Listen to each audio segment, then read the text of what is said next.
wanting just to stay with us, just to stay living. I wanted to redo the end of Silent Hill 2 because it felt like it ended very abruptly. I was very emotional when it did. There's a lot going on, and specifically the last time I saw Angela, it's going to be spoilers by the way, this is the end of the game. Specifically the last time I saw Angela, I didn't realize it was going to be the last time I saw her, and I want to focus on all of the dialogue in that scene because I adore that character. I finished this game the other day and I felt very hollow since. Like, to some extent, I just want to see this stuff again while potentially not in floods of tears, because it's an obfuscatory situation to be in, make no mistake. Emotionally and even just on like a visual level and an auditory level, it's hard to keep track of what's going on when you're crying, you know?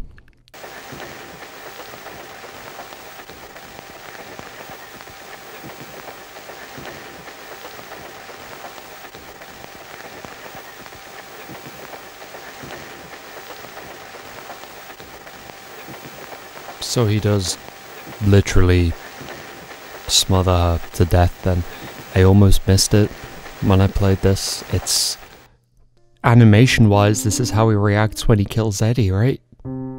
This is the I killed a human being pose.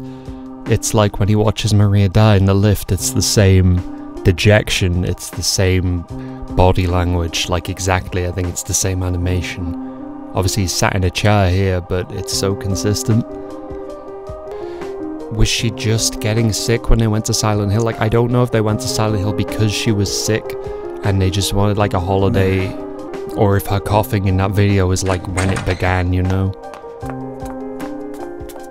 And then I'm not clear what happens with Laura. She was in my ending, but... Did you find Mary? So Mary ended up... always waiting for you. Why? Why? Being... or at least feeling like a mother figure to Laura to some extent, I think. And I think in terms of her saying she was always waiting for you, sorry. That's a comment apparently on the fact that James Mary, would rarely actually visit Mary while she was sick, but Laura was in the hospital with her, so she'd kind of just see Mary being unhappy and missing James. Oh god, and the static, I forgot.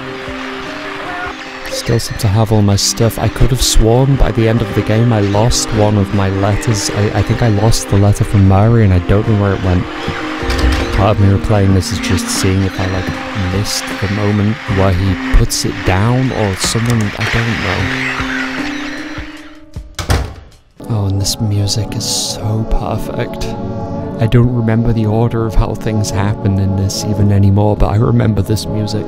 Obviously I only like did it yesterday, you don't understand, it was such an emotional assault. Did that change my inventory? I don't see why it would have done. I could have sworn I lost the letter from Mary. I'm also worried that I fucked up the Angela cutscene when I got it, because the only thing I could figure out to do was walk away, and when I came back she was gone, and I could see that being the intended approach. But it wouldn't surprise me if I missed something, and I really don't want to miss something. I love that plot thread so deeply, and I want Angela to be okay, but I know we found her grave, so I don't think it's gonna happen. And oh shit, now there's this, which is like really rough. To some extent I feel like the lack of an... obviously you couldn't get an accurate window on when someone's gonna die, but something about that vagueness, the openness of that window, I think did hideously contribute to James killing her. It's that sort of Damocles thing. There is a Lou Reed album called Magic and Loss about cancer, essentially, and I think one of the songs on that is specifically just called Sword of Damocles, and it's about that uncertainty and also about the destructive nature of the treatment and how hypocritical it feels that it's killing cells and damaging the patient to try and cure them. It's rough. I adore that this game at this moment closes off the places you can't go, like it's guiding you in just such a sad way. Oh god, okay, it's this stairwell, and this fucking breaks my heart. It really does. And I saw a version of it with different camera angles, and there are some animations in here that are just heartbreaking, that don't really come across too well. Heal all my pain. It's this, it doesn't show it, but when she says that, James just hangs his head. That's what I thought. And that's why she says, that's what I thought. He just hangs his head. He doesn't, that, when you see him put his head down, immediately in response to that, and then there's a few seconds of silence, and she goes, that's what I thought. It's fucking heartbreaking. It really is. But the angles don't showcase it well, but the animations are in there. And that's the most heartbreaking line in anything. I've yet to encounter anything that hits me harder than, for me, it's always like this. I don't know what to do with that in my brain or my heart. It's just there, and it's unbelievably sad. God, you can see her just walk all the way up. I didn't even realize.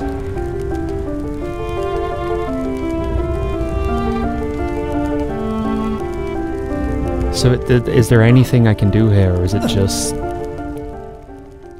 Does the fire hurt me even? I can't imagine dying in this room to the fire does anything, but I hate... So is it just... That's the last time you see Angela? You don't give her the knife, but she goes up there? Again, there was a grave for her in the prison. At the Silent Hill Historical Society, there was an open grave for Angela. And there was one for James, which you go into, obviously. And there was one for Eddie, who you kill. So I've got to imagine that Angela dies up there. I think it's trying to indicate that she goes up to kill herself, but he didn't... James didn't give her the knife. I still have it, right?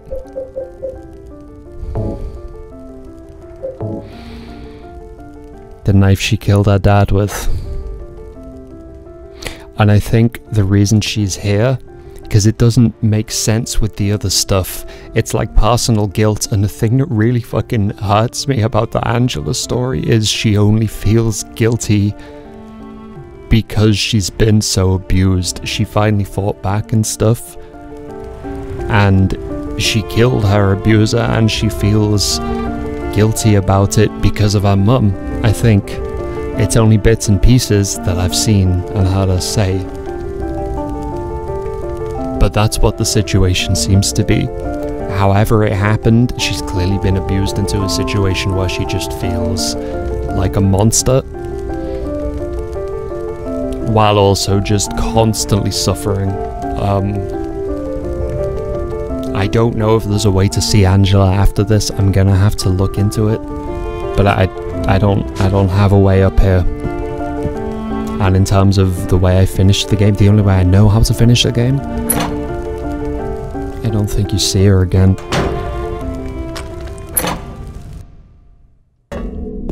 It's just unbelievably effective for me. I don't know. I love this camera angle so much. Like, it's such a good camera angle. Oh my god. It shows everything it needs to show. I forgot, I don't like these fucking things. I don't fucking like these things. Stop it. Stop it. That one hit me, didn't it? I don't even know how you fight those fucking things. Everything outside of Silent Hill 2, for me, from my own experience, and as a result of it being my own experience, is non-canon. And that's just... it's just the way that I feel. That's just the way that I feel. I think 1 and 3 link up and 2 and 4 link up, right? But there was like, I saw a tiny bit of someone playing 4. I couldn't see how it linked up with this, except like there was Frank Sunderland, and I'm like, no, don't do that. I don't know what that is, but don't do it. Like, you don't have to do that. Maybe it's good. Maybe they're not even related. So, it's Pyramid Head time. I think I developed a strat for this. I think my strat was circle strafe while firing for like 8 minutes. Does that dejection pose again. It's fucking iconic, frankly. Oh god. Okay, here we go. I hate you! I hate you! You just can't expect a triangle man to understand circles. It's basic geometric maths. I'm a little weirded out by how easy it is to cheese this fight, because I'd never seen it. I wasn't trying to cheese it. I didn't read anything about it. But if you very, very slightly sidestep all the time, they are literally seemingly powerless. Don't be misled. This is working. It might seem fundamentally ineffectual, but I'm pretty sure it's working. If this is a time-based fight, very embarrassing for me. Maybe this doesn't work. I mean, it did work yesterday. Maybe... Oh yeah, there we go. It just takes like a milli hits. Well, they fucking killed themselves. Pyramid Head won't move anymore. It looks like he's holding something. Precious egg. I don't understand the eggs. Like, it might be very basic symbolism, but it definitely carries some kind of symbolism. There's literally no way it doesn't. It's so specific. I don't know why you need both eggs in both doors to open either of them, but it seems to be the case. That warrants some consideration also. Hey door, what's up? You got a fucked up little face there. It's a little uncomfortable. And one way forward. Let me consult my stuff.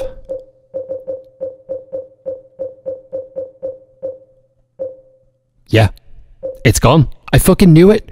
Okay, why is Mari's letter gone? It feels like I lost it in that Pyramid Head fight, and I don't understand why. And I freaked out my first time doing this because I couldn't figure out where it had gone, and I'm none the wiser now.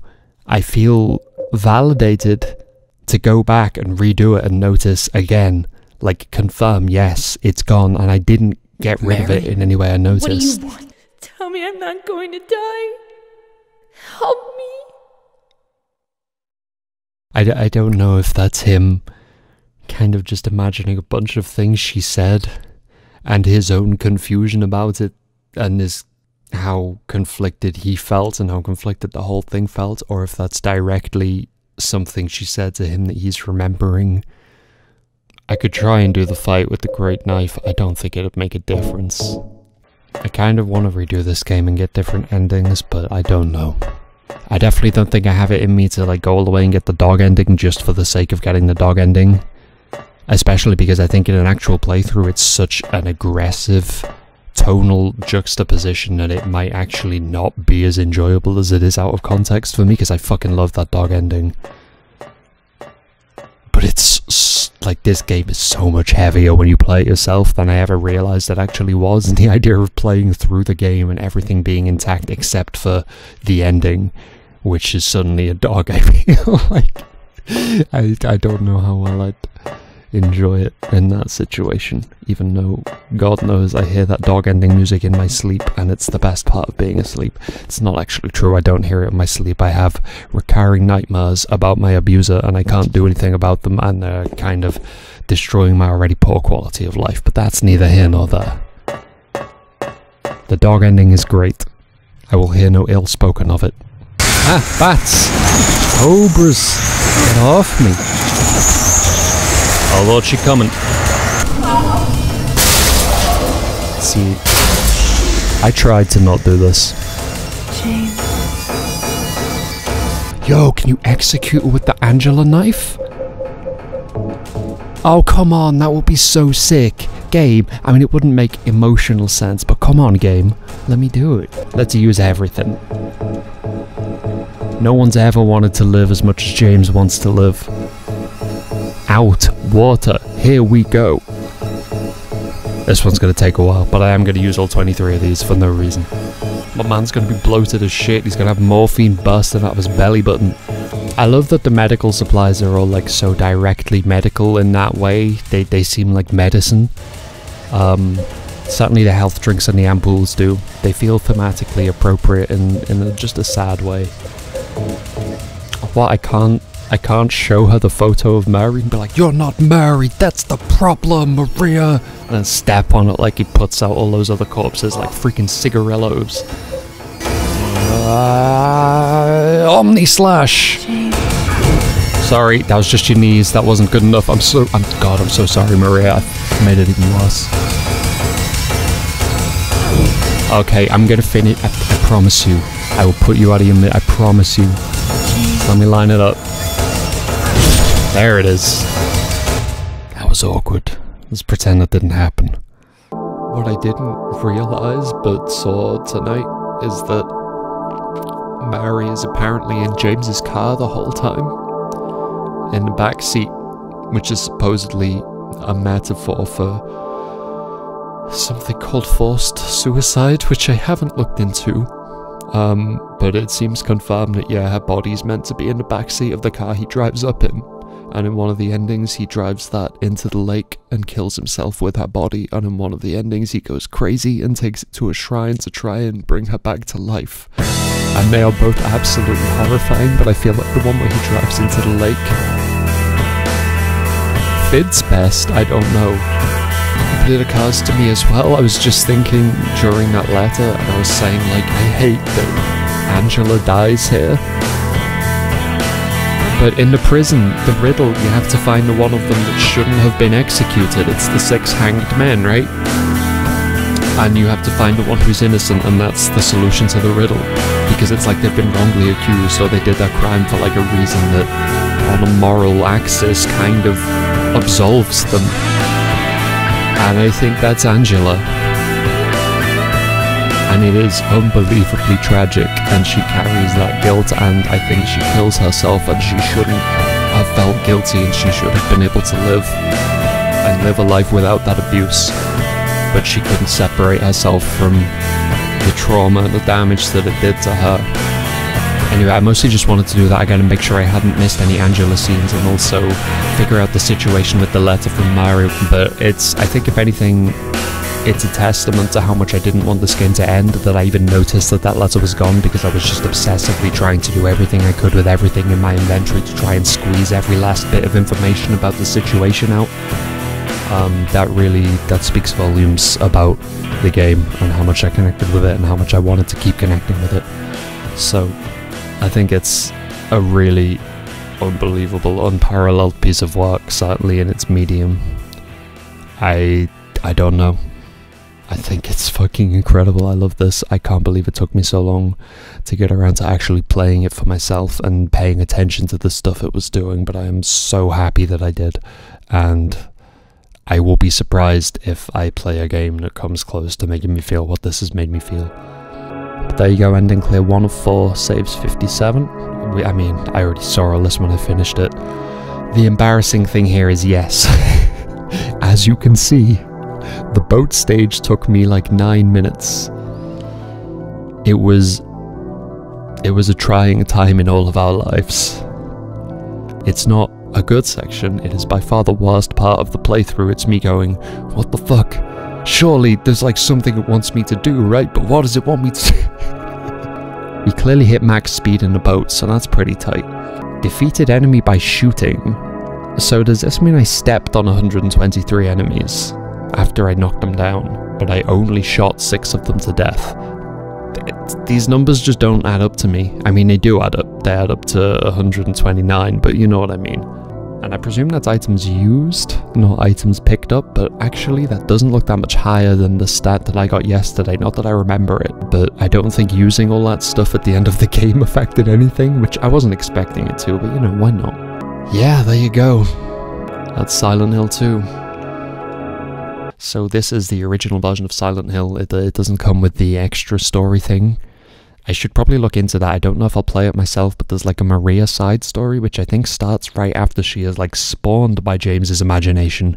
Something about the context of it feels like a bit too much detail. Like maybe it wasn't meant to be that. I don't know if it actually adds to the game in a positive way, but I'm going to look into it because I'm definitely curious about it. And I think she spawns in the strip club, which one, I'm not even sure I properly recognized was a strip club, and two, I didn't realize she was supposed to work at and had the keys to because she worked there. It didn't click with me. I was just desperately...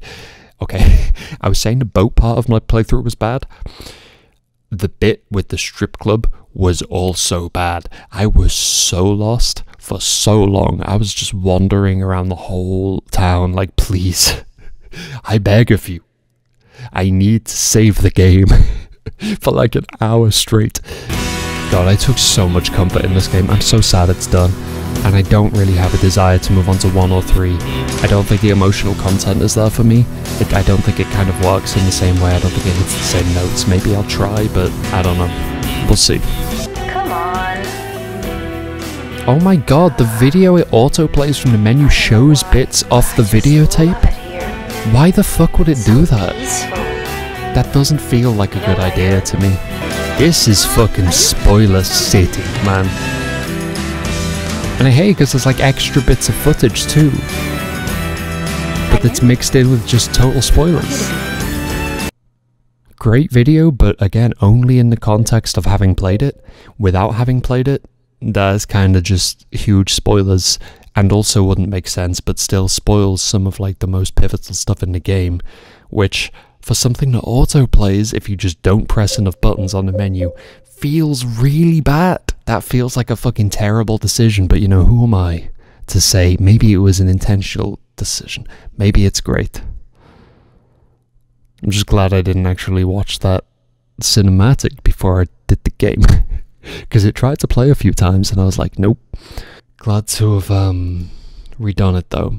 Though, yeah, maybe I'll look at getting hold of a different version and doing that little side story, because I was only done with this game for like less than a day, and I've already been missing it enough that I've streamed part of it again, you know? It's really had a huge effect on me, so...